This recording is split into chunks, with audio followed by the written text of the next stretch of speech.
২৭ রোজার আগেই চেষ্টা করি প্রতি বছর আত্মীয়স্বজন, পাড়া প্রতিবেশীর বাসায় ইফতারি দিতে। আসসালামু আলাইকুম।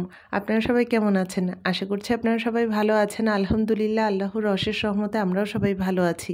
কেনা ইফতারি কখনো দেয়া হয় না, চেষ্টা করি নিজের হাতে তৈরি করা খাবারগুলো দিতে। এটা ছিল ১৮ রোজা বুধবার। ১১টা থেকেই আমি আস্তে আস্তে সব কাজগুলো গুছিয়ে নিচ্ছি। কিমা পুরি তৈরি করব, তার জন্য আমি এখানে ১ প্যাকেট ময়দা নিয়েছি। ময়দাটা একটা ডো করে রেখে দেবো। ময়দার সঙ্গে এখন পরিমাণ মতো লবণ দিয়ে দিচ্ছি, তারপর একটু চিনি দিলাম, তারপরে দেবো একটু তেল। তেলটা দেওয়ার পরে আমি এটা হাত দিয়ে খুব ভালোভাবে মেখে নেব এবং হাত দিয়ে যখন দেখব যে তেলটা খুব ভালোভাবে মিশে গেছে, তারপরে পানি দিয়ে একটা ডো তৈরি করে নেব। এটা খুব ভালোভাবে মাখতে হবে। ময়দাটা যত ভালোভাবে মাখা হবে, পুরিটা তত ভালো হবে। হাত দিয়ে তেলটা মাখানোর পরে এইভাবে একটু গোল করে দেখছিলাম যে ময়দাটা আর কি তেলটা ঠিকভাবে মিশেছে কিনা। যখন এরকম গোল গোল হয়ে গেছে, তারপর হাত দিলে একটু ঝুরঝুরে হয়ে পড়ে যাচ্ছে, তখন বুঝবো যে এটা তেলটা খুব ভালোভাবে মিশে গেছে। এরপরে নর্মাল পানি দিয়ে আমি একটা ডো তৈরি করে নিচ্ছি, আর এই ডোটা খুব ভালোভাবে মাখতে হবে। যখন মাখানো হয়ে যাবে, তারপর আমি ঢেকে একপাশে রেখে দেবো। আর এইভাবে আমি আস্তে আস্তে করে যে কাজগুলো আর কি আগে থেকে একটু গুছিয়ে রাখা যায়, সেগুলোই চেষ্টা করছি আগে থেকে গুছিয়ে রাখার। তো ময়দাটা তো মাখানো হয়ে গেছে, আর এদিকে আমি একটা ভিডিও আপনাদের সঙ্গে গতকালকে শেয়ার করেছিলাম। সেটা আমি জালি কাবাবের একটা ভিডিও দিয়েছিলাম। তো এই জালি কাবাবটা আমি গতকালই গুছিয়ে রেখেছিলাম। জালি কাবাব আর চিকেন রোলটা আমি আগে থেকে একটু গুছিয়ে রেখেছিলাম, তাহলে কাজটা অনেকটা সহজ হয়ে যায়। আর এই কাবাবের মধ্যে কি কি দিয়েছিলাম, কতটুকু দিয়েছি, সবকিছুই আমি আগের ভিডিওতে দেখিয়েছিলাম। তাই এটাতে কি কি দিয়েছি এই ভিডিওতে আর কিছুই বলছি না। তো এরপরে আমি তেহারি রান্না করতে চলে যাব। তো তেহারি রান্না করার জন্য আমি মাংসগুলো ছোট ছোট করে কেটে নিয়েছি। তেহারির মাংসগুলো তো বেশি বড় রাখলে ভালো লাগে না, যার কারণে আমি ছোট করে কেটে নিয়েছি। তো এখানে ২.৫ কেজি পরিমাণ বা তার একটু বেশিও হতে পারে, সেই পরিমাণে মাংস নিয়েছি। মাংসটা ভালোভাবে ধুয়ে তারপর পানি ঝরতে দিতে হবে। আর সবার আগে আমি বুটটা রান্না করে নিচ্ছিলাম। বুট আমি সারারাত্র তো ভিজানো ছিল। ২ কেজি পরিমাণে বুট নিয়েছি। তো বুটটা সেদ্ধ করার পরে আদা, রসুন, পরিমাণ মতো লবণ, একটু হলুদের গুঁড়ো দিয়ে আবার একটু রান্না করে নিয়েছিলাম। আর এরপরে বেশি করে পেঁয়াজ, শুকনো মরিচের সঙ্গে ভেজে নিয়েছি। তো বুটটা রান্না করে এক সাইডে রেখে দিয়েছি, আর এদিকে আমি তেহারি রান্না করতে চলে আসলাম। এখানে আমি মাংসটার পানিটা খুব ভালোভাবে ঝরানো যখন হয়ে গেছে, তখন মাংস দিয়ে দিলাম। তারপরে তার সঙ্গে পরিমাণ মতো কাঁচা পেঁয়াজ, তারপর পেঁয়াজ বেরেস্তা, বাদাম বাটা দিলাম। তারপরে টেবিল চামচের উঁচু করা ১ টেবিল চামচ আদা বাটা, ২ টেবিল চামচ রসুন বাটা, তারপরে আড়ঙের কিছু দই ছিল আর কি, ৩ টেবিল চামচ হবে সে পরিমাণ দই আমি দিয়ে দিলাম। তারপরে এলাচ, বড় এলাচ, ছোট এলাচ, তারপরে তেজপাতা দিলাম। আর এখানে আমি ৪-৫টা কাঁচামরিচ একটু ব্লেন্ড করে নিয়েছি। সেই পরিমাণে কাঁচামরিচটা আমি দিয়ে দিলাম। আর এরপরে আমি সব শুকনো মশলা দিচ্ছি। এখানে জিরা গুঁড়া, ধনিয়া গুঁড়া ছিল, গরম মশলা গুঁড়া, তারপরে গোলমরিচের গুঁড়া, এগুলো সব দিয়ে দিচ্ছি। আর তেহারি কিন্তু একটু সরিষার তেল দিয়ে রান্না করলেই ভালো লাগে। তো সম্পূর্ণ তেহারিটা আমি সরিষার তেল দিয়েই রান্না করেছি। এখানে সরিষার তেল নিয়েছি। আর আধা কেজি পরিমাণ তেল তো ১ম এ দিয়েছি, তারপরে আবার বাড়তি কিছু তেল দিয়েছিলাম। আর কি আধা কেজি একটু বেশি হবে সেই পরিমাণে তেল দিয়েছি। আর এরপরে আমি চুলাটা ধরিয়ে দিয়েছি, আর এখন আমি খুব ভালোভাবে মাংসটা নাড়াচাড়া করে মিশিয়ে দিচ্ছি। আর এখানে বাদাম বাটা আর টক দই দেওয়ার কারণে মাংসটা যখন কষাবো তখনই নিচে লেগে যাওয়ার ভয় থাকে, যার কারণে আমি খুব বারবার ভালোভাবে নেড়ে দিচ্ছিলাম। আর এরপরে মাংসর যে পানিটা বের হয়েছিল সেটা খুব ভালোভাবে কষানোর পরে আবার গরম পানি দিয়ে এখন ঢেকে রাখলাম মাংসটা সেদ্ধ হওয়ার জন্য। আর অন্যদিকে আলু সেদ্ধ করে নিয়েছিলাম বেশি করে। আলুটা আমার ছেলে খুব ভালোভাবে এভাবে ভেঙে দিয়েছে। যখন আর কি বেশি ব্যস্ত থাকি, আমি কাজের মাঝে থাকি, তখন আমার বড় ছেলে আসে যে, "মামুনি কিছু করা লাগবে, দাও আমার কাছে।" তো আমি বললাম যে, "আলুটা একটু ভেঙে দাও।" আলু ডিমের চপ করব।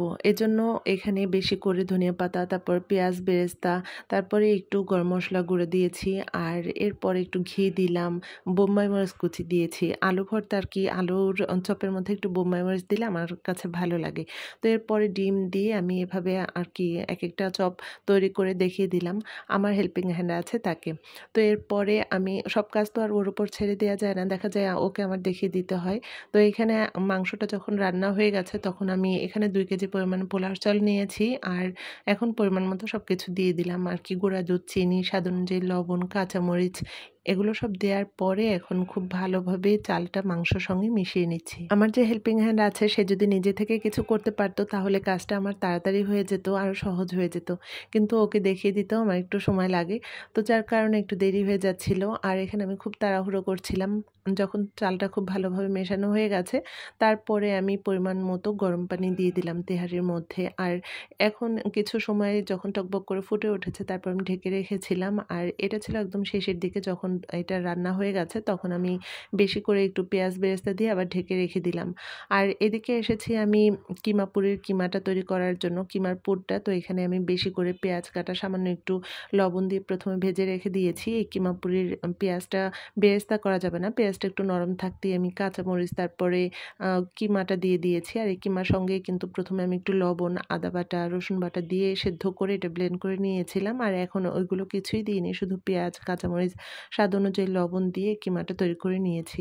আর এরপরে চলে আসলাম আমি পুরি তৈরি করার জন্য। পুরির উপরে আমি 1 চামচ করে বাটার দিয়ে তারপরে এই বাটারটা খুব ভালোভাবে যখন মিশে গেছে তখন আমি একটু করে পুর তো ভেতরে দিয়ে এভাবে গোল গোল করে রেখে দিচ্ছিলাম। ওকে বলেছি আর কি, আমার যে হেল্পিং হ্যান্ড, ওকে বলেছিলাম যে খুব সাবধানে পুরিগুলো যেন তো আর কি বেলে।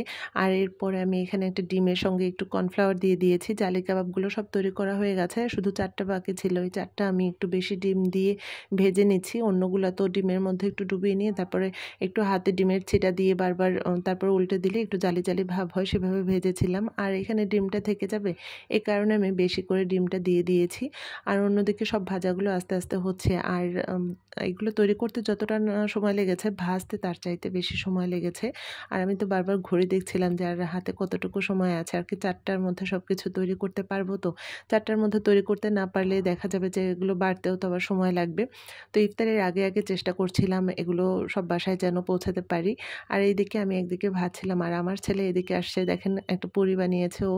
আর এইখানে আমি 2 কেজি পরিমাণে পেঁয়াজ, 2 কেজির বেশিও হতে পারে সেই পরিমাণে পেঁয়াজের সঙ্গে সামান্য আর কি অল্প পরিমাণে ডাল আর সামান্য একটু রসুন বাটা, পেঁয়াজ আর কাঁচামরিচ কুচি আর সামান্য একটু হলুদের গুঁড়ো দিয়ে আমি এখানে পেঁয়াজুটা মেখে রেখেছি। ওকে ভাজতে দিয়ে এসেছি। আর এদিকে আপনাদের ভাই আবার চলে এসেছে। তো আপনাদের ভাইয়ের সঙ্গে আমি সব বাটিতে বাটিতে ইফতারিগুলো দিচ্ছিলাম। আপনাদের ভাইয়াকে বলেছি যে প্রথম আর কি দূরে যে বাসাগুলো সেগুলোতে দিয়ে আসতে, আর তারপরে কাছাকাছি আর কি যাদের বাসায় দিব সেগুলো আমি বাসায় রেডি করছি, তারপর আপনাদের ভাইয়া আসার পর সেগুলো দিয়ে আসবে।